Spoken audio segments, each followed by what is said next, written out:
On today's show, the latest on Trae Young, some schedule notes, a mailbag question, and more, and it's coming up right now.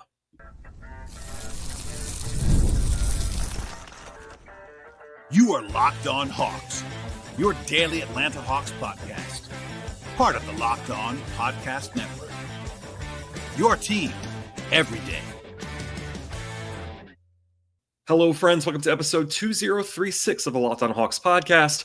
I am your host, Rowland, coming to you here on a Monday in mid-August, and today's podcast is brought to you by the folks at Gametime. Download the Gametime app, create an account, and use code LOCKEDONNBA for $20 off your first purchase. Terms apply. I also want to encourage you at the top of the show, as I always do, to make Locked On Hawks your first listen each and every day.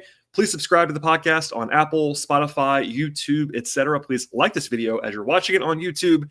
Ratings, reviews appreciated, and tell your friends about the podcast as always.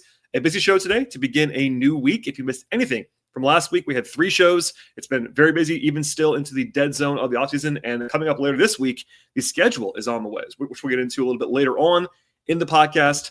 But first, a segment on the latest with Trae Young and his extension negotiations and the reporting on all of that. And my friend Jake Fisher, who's been on this show before, Jake and I go way back.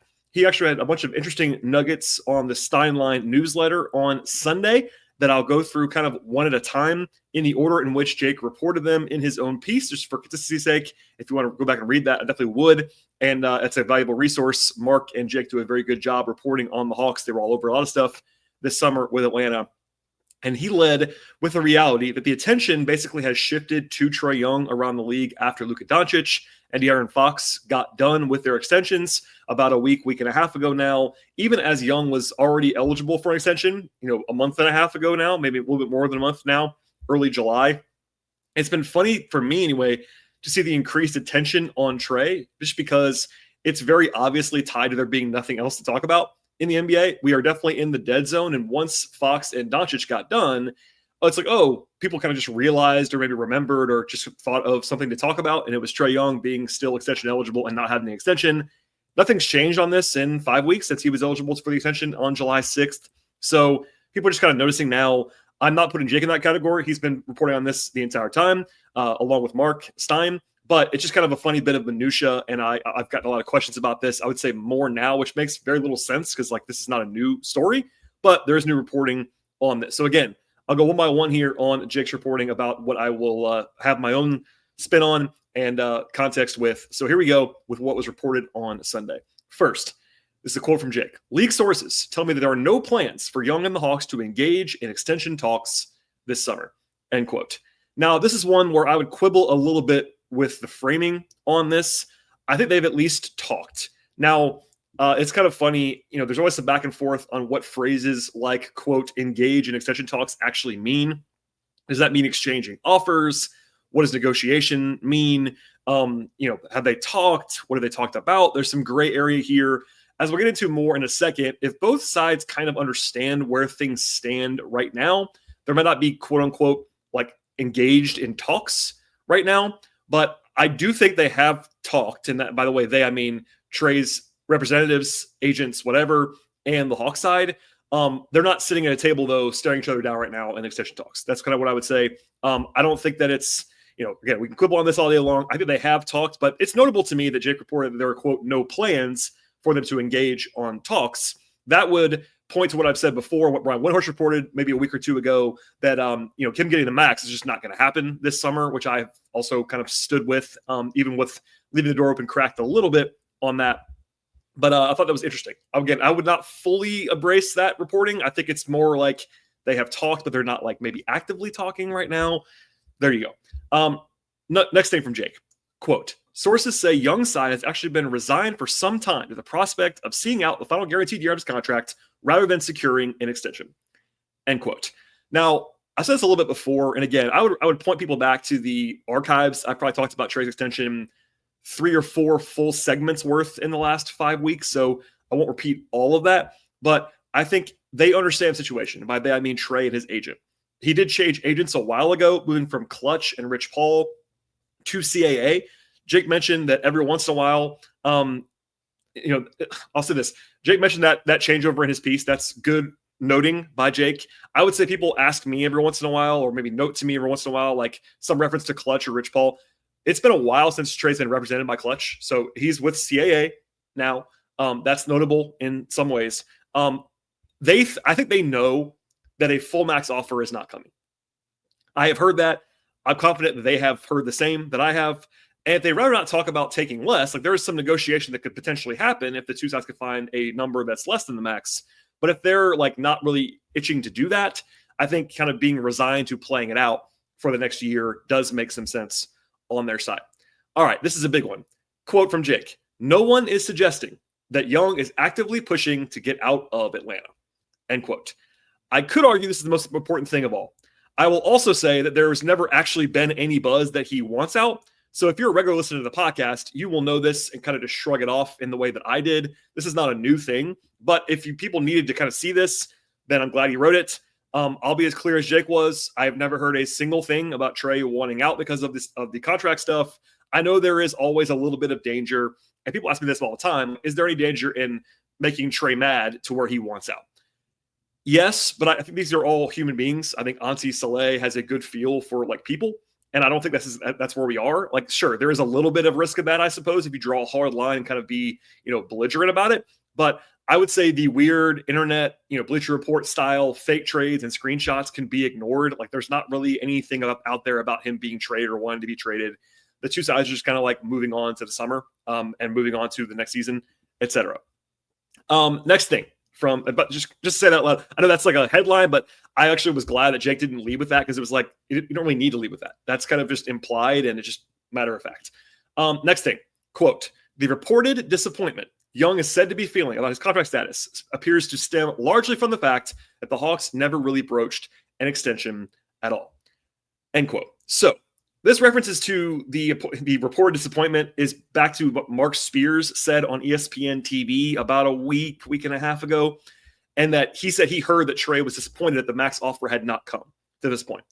As I said, I think even last week on the show, and also today, I think they have talked. So maybe that's a small disagreement that I have in the reporting that Jake has put out there. But I'm also confident, again, there's not been a max offer sitting there at any point in time. I do understand totally if there's disappointment on Trae's side, and that's an important bit of nuance. And by the way, I know everyone loves that when I use the word nuance. I think it actually requires nuance. He has played at a max level. I said it before. I'll say it again. I've outlined that even last week in comparison to De'Aaron Fox. I think Trae could earnestly look in the mirror and say he is younger than De'Aaron Fox and better than De'Aaron Fox, and it would be pretty natural for him to wonder why he doesn't have that same offer coming from the Hawks. Without going through all of it again, like I did last week, I will say the Hawks are in a different spot than the Spurs. Also, the Spurs, I think, pretty clearly committed to do this a year ago, or maybe 6 months ago when they traded for De'Aaron Fox, and I think that's a bad idea to give him the full 5-year max, and the Hawks don't have to just do it because they did it, basically. But regardless, I think that was a bad idea to give Fox that deal. And going back to Trae, like, I understand disappointment. I really do. I also think Trae is a pro, and we'll get into that more in a second when it comes to the rest of this. Next quote from Jake: "Young is confident, sources say, in his ability to lead the Hawks back to the playoffs, which could prove to be a meaningful inflection point for both Atlanta and Young himself to hold extension talks." End quote. So from everything I've heard, Trae likes the Hawks and the team they have now. I think that's very reasonable from him to think. It's the best roster the Hawks have had in about a half decade at this point, and their best chance to win at a high level since that conference finals team, which was, again, almost 5 years ago at this point. Obviously, a lot has to go right. You need Porzingis to be healthy. You need Trae to stay healthy, honestly. You need Jalen to be healthy. You need steps forward from guys like Dyson and Zach and Onyeka, but they have real talent. The projections, these smart people people smarter than I am about, in Las Vegas, people that do models and all of that. Everyone kind of points like this is a talented roster that the Hawks have.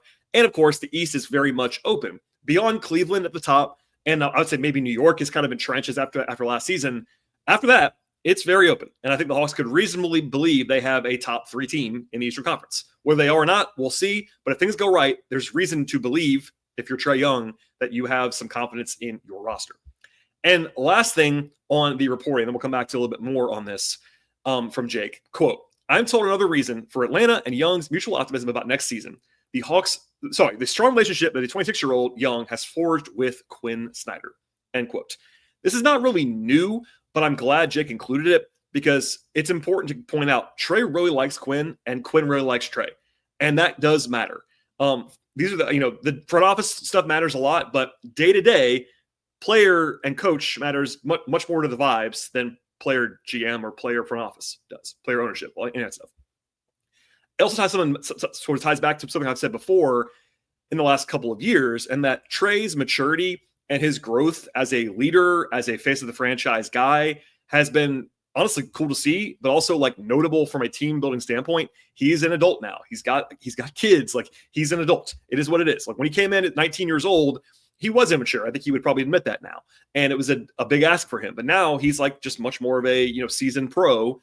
He's been invested in guys like Zach and guys like Dyson and Onyeka, et cetera. He's been doing the little things to kind of signal that he's bought into what the Hawks are doing. And importantly, he played the way that Quinn wanted him to play last year, which led to him leading the league in assists. And I know he didn't shoot the ball that well, but still, like, I think he played very well last year. And that should happen again. He buys it. He says the right things, so does Quinn. But Trae, he's not the kind of guy that just says things to say them. Like, he will say what he thinks, and he's saying the right things about Quinn. So having buy-in with the coach and the best player is you want to have that, obviously, but it's an important thing to sort of organizationally and a good sign overall. So that is worth noting. And, with Quinn on board, I know Trae has this rep that's honestly been outdated for very long now, but like, people make the caricature of Trae Young as like a coach killer or whatever. Like, he's not that. I know that him and Lloyd didn't like super get along by the end, but Trae and Quinn, and even Trae and Nate were fine. Like, Trae and Quinn have gotten along. He's bought in, and I think that all matters organizationally to what is going on here with the Hawks. All right, there's more to come on Trae, but first, a word from our partners. This show is brought to you by Gametime. We've probably all been there, logging on early and waiting forever for concert tickets to go on sale, only to lose your spot for a show that you've actually been dying to see. Live music should be all about making memories, not dealing with the stress of ticket shopping, and that is where Gametime comes in. At Gametime, make getting concert tickets and sports tickets, etc., faster and easier than ever. Prices actually drop as it gets closer to showtime or tip-off time. You can save up to 60% off with their killer last-minute deals as well. If you're tired of the endless scrolling, trying to find the best deal possible, they have zone deals at Gametime. You actually pick the best seats in your section for you. The app also shows you a panoramic seat view. There's no surprise when you actually get inside the venue. And with Gametime, the price you see is the price you'll pay with no hidden fees. And if you're worried about what happens if plans change, they have a Gametime guarantee that has your back with cancellation protection and much more. Take the guesswork out of buying tickets with Gametime. Download the Gametime app, create an account, and use code LOCKEDONNBA for $20 off your first purchase. Terms apply. Again, create an account with Gametime and use that code. It's LOCKEDONNBA. That's LOCKEDONNBA for $20 off your first purchase. Terms apply. Download the Gametime app today. Last minute tickets, lowest price guaranteed. All right, and a little bit more on Trae before I go into the schedule notes that have been out there in the last couple of days. I haven't brushed this recently, but it was included in Jake's reporting, so I wanted to bring it up now as just a point of clarity. If Trae does not extend this summer, and as I said last week, I'll say it again now, if you ask me to bet whether a deal will get done before the season, I would say it will not at this point in time. Doesn't mean it won't, but if you said pick one or the other, I would say it will not happen between now and opening night in October. If he has a great season, the Hawks win a lot. If things go really well, he could make All NBA. And by the way, one more note here, Trae can extend at any point during the season. Some of these deals that can happen, like kind of have a cutoff date, like Dyson Daniels, for instance, he could extend until October. And then if he doesn't, there's a deadline, and then he can't sign another deal until July 1st. Trae could sign an extension on November 1st, December 1st, January 1st, et cetera, all the way through the season and never hit free agency if he doesn't want to. So keep that in mind. Anyway, he can make All NBA this year. That's realistic. I'm not saying I would project it, but between the game minimums where Trae is, if they actually win more, you get more respect as best player, all those things. If he makes All NBA this year, he'd be eligible for a 5-year deal that could be worth more than $300 million at the absolute max, super max level. It is not an automatic trigger. Keep that in mind. So I don't think he'd actually get the full 5-year, 340, whatever it's going to be. But he is eligible for that if he makes All NBA this year and does not sign an extension. But it does give them some extra wiggle room. I've said this before. I'll say it again. It's not as if Trae is definitely going to leave if he doesn't sign an extension. I've seen that framed that way many times. Like, I don't agree with it at all. And by the way, that's just not the reality of the situation. yes, there is always risk if a player gets to free agency that he might leave. That is definitely the case. With that said, the Hawks can pay him more than anybody else can pay him. They have his bird rights. They can give him bigger raises. He has incentive to be here, all that stuff. My projection, and my last thing I'll say about this for now, is that Trae staying in Atlanta beyond this year is the most likely outcome by a pretty good size margin, I think. Again, if he doesn't extend, there is a role in which he leaves. That can't be ignored. That's a thing. With that said, I would still project something to get done, even if he doesn't extend it. If he's a free agent, the Hawks still have all those kind of hammers with bird rights and all the extra money. He likes Atlanta. They built the team around him in a way that makes he kind of makes it all go offensively. That doesn't mean the Hawks have to give him anything he wants. I've not said that. There is nuance here, but I think he makes it all work, and they kind of built things maybe not fully around him in the way, but like he definitely is the key piece of the offense.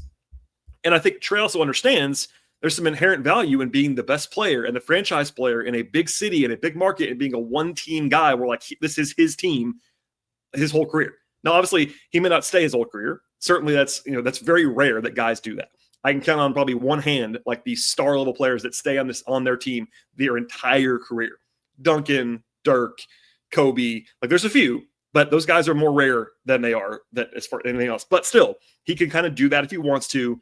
And it's I've said it before as well, but it isn't as if, and part of the reason why the Hawks have some, I think maybe not leverage is the right word. Why it makes sense for the Hawks to consider not giving him the max right now is that when there have been inklings of like trade stuff in the last couple of years, which has not happened this summer, by the way, but I'm talking about last year, maybe the year before that, when there was the DeJounte Trae thing, there was not a hugely robust market for Trae in trade. And if you look around the league, like trying to find like the team that's going to give him the max this summer, that's not the Hawks, is not easy. Like it's not impossible, but like there's some factors in play here. But all that said, the Hawks can give them the most money they want to. I think, again, my projection as the headliner of all of this is that even if I would project an extension does not get done before October, I still believe the most likely scenario by a pretty decent margin is that Trae will still be on the team in 26, 27, etc. We will see. And again, I wasn't even going to do this, honestly, but shouts to Jake, my guy. I got about 50 questions, like literally 50 questions in a couple hours after that reporting dropped on Sunday. So obviously Stein and Jake are making the rounds, and it became a necessity to kind of like sift through it, dispel some inaccurate aggregation that was out there, all that stuff. So read the piece. Important to read the piece. I did not read the whole thing to you, but I wanted to kind of go through point by point of the big stuff, and there we are on that. All right, some NBA schedule stuff. All indications, in fact, it's now been officially announced that the NBA schedule in full is coming later this week. In fact, it's coming on Thursday. Over the weekend, Christmas Day and opening night schedules came out. Well, they were leaked anyway. They weren't announced, but they were reported by Shams, and I'm sure he got that from a reputable source. Interestingly, only one of the 5 games on Christmas Day, the showcase day of the league, features any team from the Eastern Conference. Neither of the 2 opening night games have a team from the Eastern Conference. I was kind of surprised by that because just the way the league generally operates, but it also makes sense. The East is wide open, and some of the teams that you would project to go on Christmas, for instance, like the Celtics, are going to be way down this year. Indiana, as a reigning conference champion, would have probably been on Christmas normally, but without Halliburton and Turner, it's like the league's not going to just put you on Christmas for fun. Like it is what it is. So opening night is Rockets Thunder and Warriors Lakers. Obviously, KD going to Oklahoma City for ring night's kind of interesting, but Houston has real buzz. And then Warriors Lakers, 2 big brands. It is what it is. Christmas, the only East game is Cavs at Knicks. I was actually asked to do like a totally blind guess / projection of these games for FanSided like 2 weeks ago. And I thought, and I said that in the piece, like they would at least probably do 2 East games, but they didn't. In fact, they didn't even do an extra East team anywhere. There are 8 West teams and 2 East teams playing on Christmas. I also got a mailbag question from somebody before this came out. I think it was last week. I didn't answer on the show, but basically it was like if I thought the Hawks had a chance at a Christmas game, and I never really did. For some background, the Hawks have not played on Christmas. At least they didn't play on Christmas from 1989 until 2021. So that's 20-something years. They got a game finally that year after they made the conference finals with Trae and Collins and all that stuff. They played at MSG against the Knicks that season. But that was the year, if you forgot this, that like half the league had COVID. The Hawks were battered at times that year roster-wise. And the Hawks had a hilariously bad roster for that Christmas game. Not their fault. Just guys were sick and hurt, etc. No Trae, no Hunter, no Herter, no Gallinari. A couple other guys were out in that game. The Hawks played a Christmas Day game, and the following players took the floor. They weren't in uniform. Were on the court for minutes in the game. Skylar Mays, Gorgie Jang, Lance Stevenson, Malcolm Hill, and Cat Barber. You have to be a total Hawks sicko to even remember that Cat Barber and Malcolm Hill were on the team. Lance Stevenson as well. So, like, that's not why they're kind of banished forever from Christmas. They're not. But the league tends to put in big brands, basically, on Christmas. Look, I will say this. If the Hawks win and hit their kind of ceiling levels this year, they might be on Christmas next year. That is very possible to me. But I was never thinking they were going to be on the table this year, and they're not. So one thing I will say is that it's easier for Hawks fans, which it should be probably, to take this. If they had put Orlando on Christmas, Hawks fans would have been mad. And I think justifiably so. But Cleveland won 60-plus games last year. The Knicks are the Knicks. Big brand, good team, etc. Like, it makes sense. And all the West teams that are playing, Spurs, Thunder, Rockets, Lakers, the only team that I think is like the Hawks would have a gripe against would be the Mavericks. But they do have Cooper Flagg, who's very famous already. So Mavs, Warriors, Wolves, Nuggets, like, it makes sense. Like, it's definitely West focused, but there you go. One more thing on the schedule. It will come out later on this week again. Last year it was 3 p.m. Eastern time on Thursday. The league has not said what time it's coming out yet, but I would guess that's probably the time. But Thursday is the day. And as far as the preseason exhibition schedule is concerned for the Hawks, that has not been announced yet. Usually it comes out a little bit beforehand, but it hasn't yet. But there are 3 games we know for the Hawks, like not even leaked, that we know because other teams have announced them so far. October 6th in Houston, October 11th in Memphis, October 16th at home against Houston. Those 3 games are announced preseason-wise. I'm not sure why they're playing Houston twice, but they are. And there you go. And as usual, I will have a schedule deep dive probably on Thursday evening once the schedule is out. All right, more to come on the podcast in just one moment.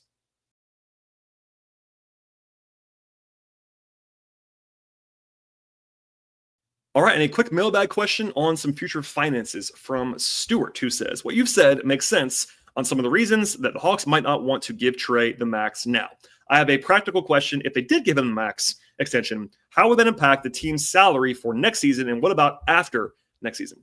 So what I will first say is that everything is tied together financially. So it's not just Trae's deal. Like, you got Dyson's deal, you got Porzingis. Like, there's some uncertainty beyond just Trae. But for one, if Trae got the max, he'd begin about $50 million for next year, like, which is actually very similar to his player option. Keep that in mind. So if you just put that number on the books, roughly, along with everybody else under contract already for the Hawks, you'd be in like the 141, 142 range in committed salaries for 10 players for next year. That's not too bad, given that the tax projection is like $200 million. But keep that in mind. That does not include anything for Dyson Daniels, Porzingis, or even to a less valuable extent, nothing for Luke Kennard. So basically, I would say Dyson and Porzingis are obviously much more important. But Dyson's extension negotiations are ongoing. I expect that to not get done, if it does, until October, or maybe not at all. But I think it's safe to say he's going to get $20+ million if he does extend. Porzingis would get a lot of money if he stays around. Again, Porzingis is also extension eligible. I'm not hearing anything about that right now. But without going crazy into the fake money world, maybe they can kind of squeeze those guys both in and stay under the tax next year if it is a hard red line. And look, I always say this, the tax doesn't have to be a red line. The Hawks have just treated it like it won. And so unless they change that opinion, my projection is always going to be red line on the tax. Eventually, they will probably go over it out of necessity if things go well. If they win 50 games this year, it's going to be really hard for Tony Ressler to justify not paying the tax. It just will. But they haven't gotten there yet. There you go.